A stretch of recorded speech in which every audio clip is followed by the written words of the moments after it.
Hello, welcome to week 2 in our book, Queen of the Castle by Lynn Bowen Walker.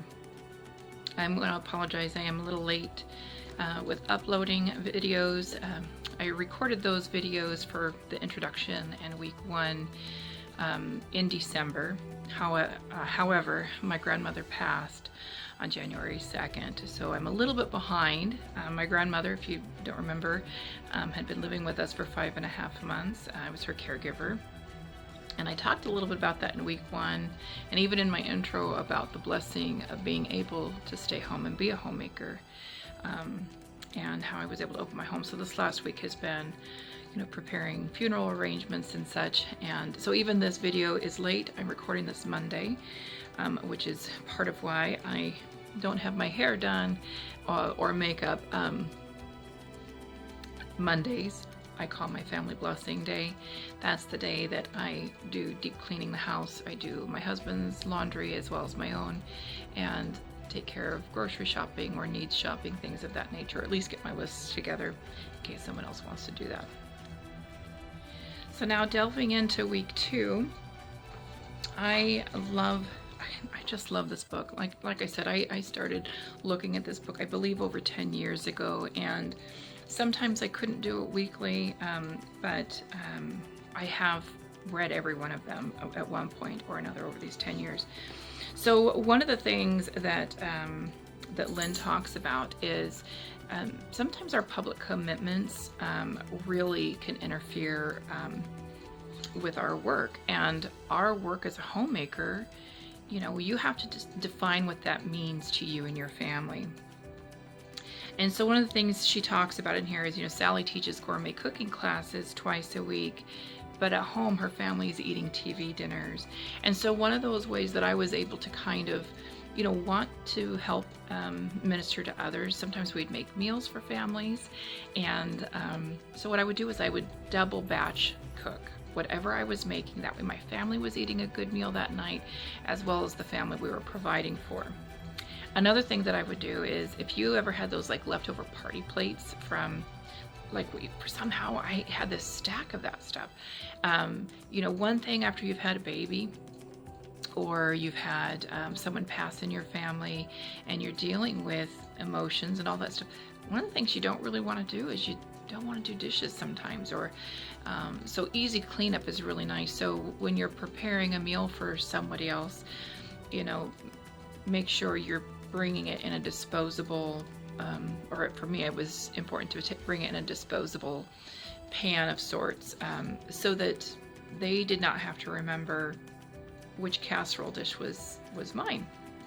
And the other thing too is I would give them, some of those leftover party plates, which the kids loved, sometimes, unicorn or Buzz Lightyear or whatever it was that you had left over.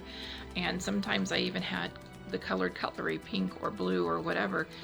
And so it was nice. And I would also send napkins. So they would have that type of stuff to just toss out. And then I wasn't going out and purchasing extra stuff. It was stuff that I had left over. And then as time went on, I just bought regular stuff so that it didn't matter. But that was one of those things. You also need to find what your niche is. So as a homemaker, for me, there's so many things. I have so many things that I love, and the majority of my items are not brand new. They are hand-me-downs or memories from my childhood, or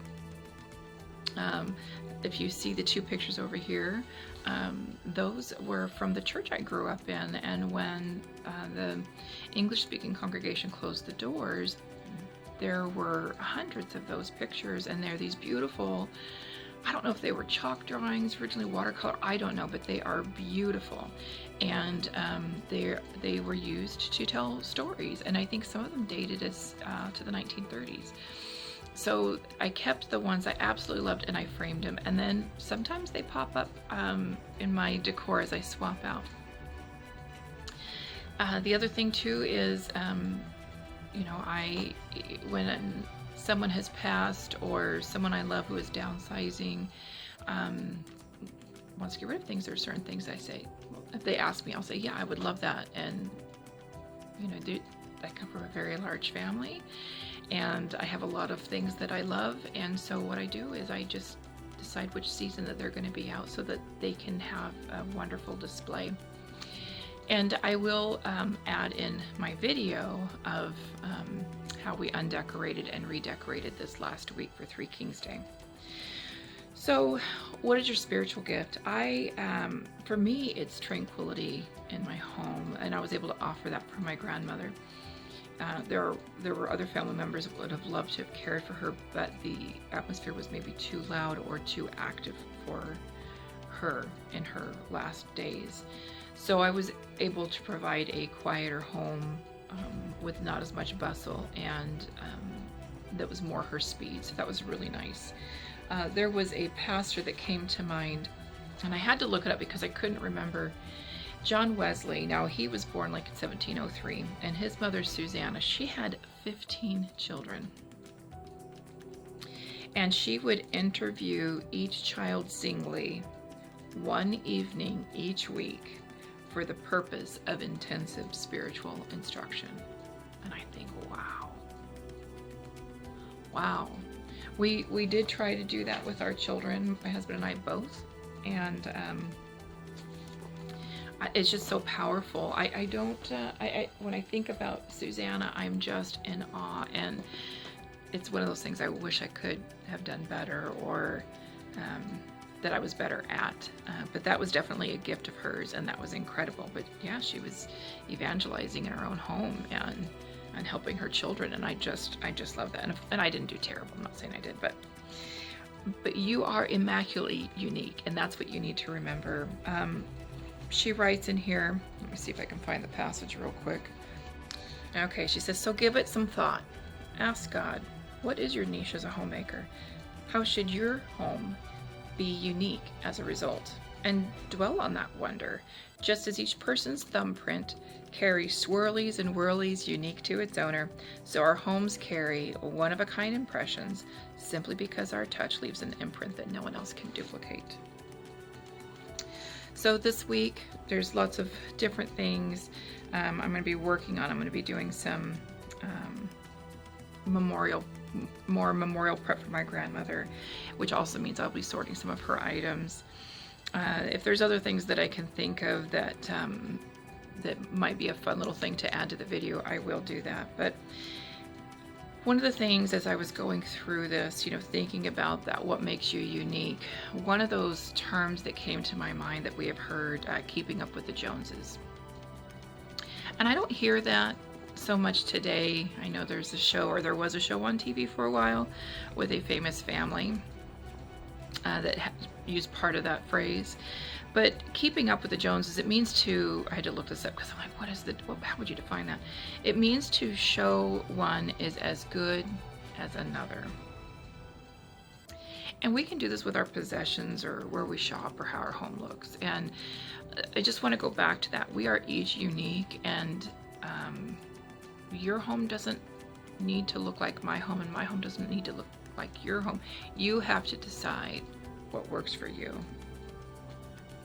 I know that sometimes being a homemaker in our culture doesn't seem like it's a very valued position, and our job involves incredible amounts of physical, mental, and emotional energy, and it can still be trivialized by those who've never done it. And when our work isn't valued by others, we have a tendency not to value ourselves. And I just want to encourage you this week, as you are going about life, that you are valued, and what you do is important, not to only the people in your home, but to those around you, to God.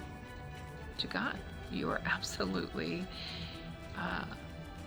loved and adored by Him, and what you do is important.